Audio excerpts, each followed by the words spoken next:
Today, our country, our people, this House are united in mourning.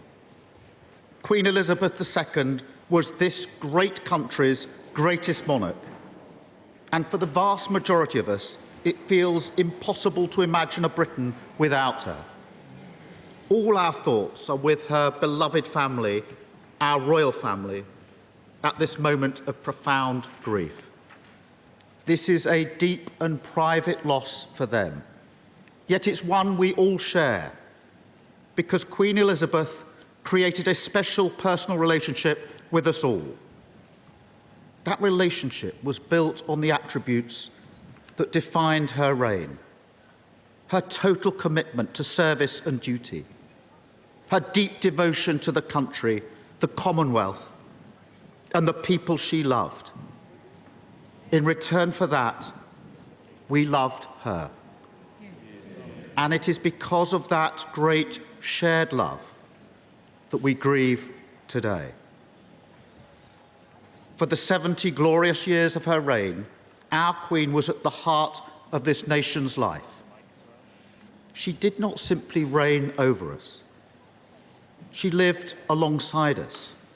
She shared in our hopes and our fears, our joy and our pain, our good times and our bad.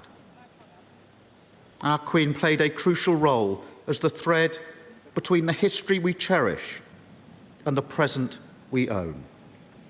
A reminder that our generational battle against the evil of fascism or the emergence of a new Britain out of the rubble of the Second World War do not only belong to the past, but are the inheritance of each and every one of us.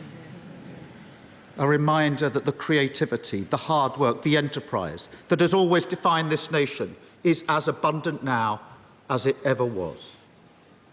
A reminder that the prospect of a better future still burns brightly.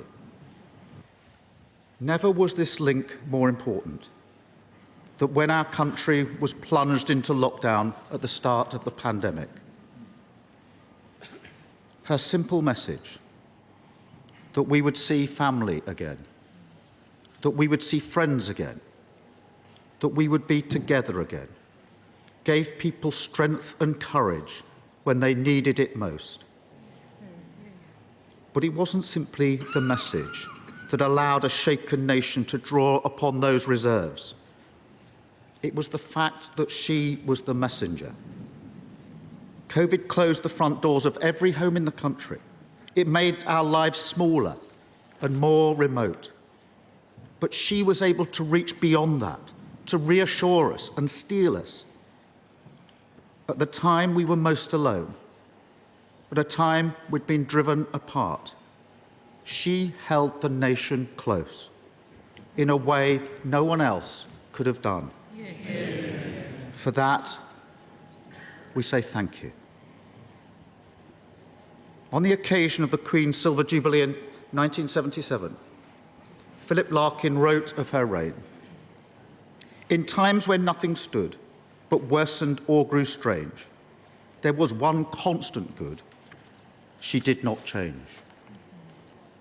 It feels like we are once again in a moment in our history where, as Larkin put it, things are growing strange, where everything is spinning.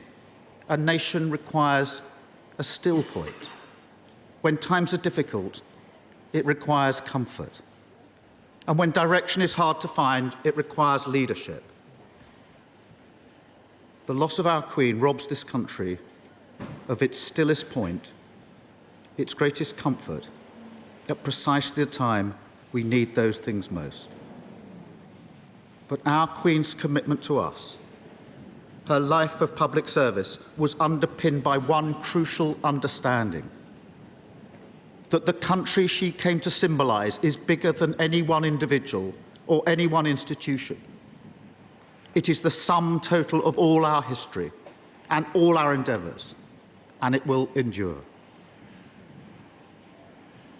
The late Queen would have wanted us to redouble our efforts, to turn our collar up and face the storm, to carry on. Most of all, she would want us to remember that it is in these moments that we must pull together. This House is a place where ideas and ideals are debated. Of course, that leads to passionate disagreement. Of course, temperatures can run high. But we all do it in pursuit of something greater. We do it because we believe we can make this great country and its people greater still. At this moment of uncertainty, where our country feels caught between a past it cannot relive and a future yet to be revealed, we must always remember one of the great lessons of our Queen's reign, that we are always better when we rise above the petty, the trivial, the day-to-day, to focus on the things that really matter, the things that unite us, rather than those which divide us. Our Elizabethan age may now be over, but her legacy will live on forever.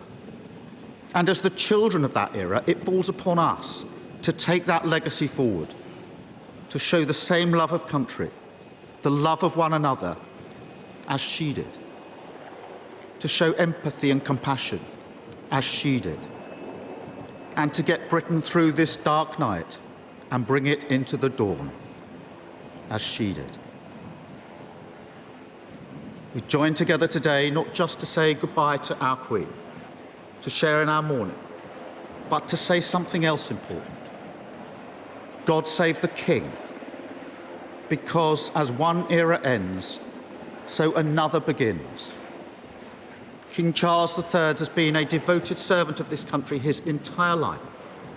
He has been a powerful voice for fairness and understood the importance of the environment long before many others. As he ascends to his new role, with the Queen Consort by his side, the whole House, indeed the whole country, will join today to wish him a long, happy and successful reign.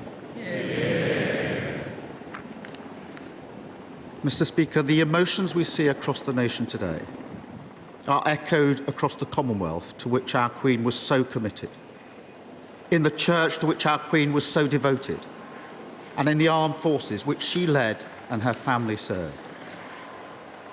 Around the world, people will be united in mourning for her passing and united in celebrating her life. We've already seen beautiful tributes flow from across the world. It will be impossible to capture them all here. But each one is a reminder of the esteem in which she was held, of what she achieved on behalf of her country, of the shared values we treasure. The reason our loss feels so profound is not just because she stood at the head of our country for 70 years, but because, in spirit, she stood amongst us.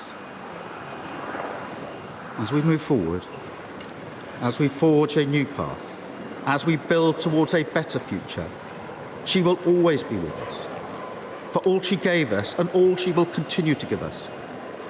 We say thank you. May our Queen rest in peace. God save the King.